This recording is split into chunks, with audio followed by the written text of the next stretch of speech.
Hello दोस्तों, तो आज हम सभी लोग दोस्तों क्लास 12 के मैथ्स के चैप्टर की बात कर रहे हैं। और हमारा आज का जो चैप्टर है दोस्तों, चैप्टर नंबर है 5 और एक्सरसाइज है 5.2। तो चलिए दोस्तों हम देखते हैं कि हमारे पास क्वेश्चन क्या दिया गया है। दोस्तों हमारा आज का क्वेश्चन है the derivative of sine a x plus b. चलिए दोस्तों हम इसका डेरिवेटिव निकालते हैं। तो यहाँ पर दोस्तों हम लिखेंगे d by d x sine a x plus b. इसका दोस्तों डेरिवेटिव निकालने से पहले हम लोग एक फार्मूला समझ लेते हैं कि इसका फार्मूला आखिरकार क्या होता है। तो चलिए दोस्तों हम लोग देखते हैं, इधर फार्मूला देख लेते हैं एक बार कि D by d x into sine x का दोस्तों फार्मूला क्या होता है। तो दोस्तों D by d x into sine x होता है, इसकी वैल्यू दोस्तों होती है कॉस एक्स। क्या होती है दोस्तों इसकी वैल्यू? Cos x. तो दोस्तों जो इसका वैल्यू आएगी निकल के sign a x plus B का, वो हो जाएगा कॉस।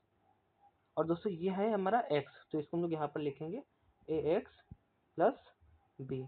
अब दोस्तों यहाँ पे देखिए जो ए एक्स प्लस बी दिया गया है, इसका एक बार फिर से डिफ्रेंसिएशन होगा।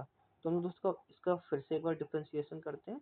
यहाँ पर दिया गया ए एक्स प्लस बी। ये दोस्तों पहले से यहाँ पर हमारा है cos A x plus B. और ये जो दोस्तों दिया गया है ए एक्स प्लस बी, इसमें दोस्तों हम लोग ए एक्स का डिफ्रेंसिएशन करेंगे। यहाँ से दोस्तों ए आ जाएगा। और जो दोस्तों बी है ये कांस्टेंट टर्म है, इसका डिफ्रेंसिएशन दोस्तों कितना आएगा?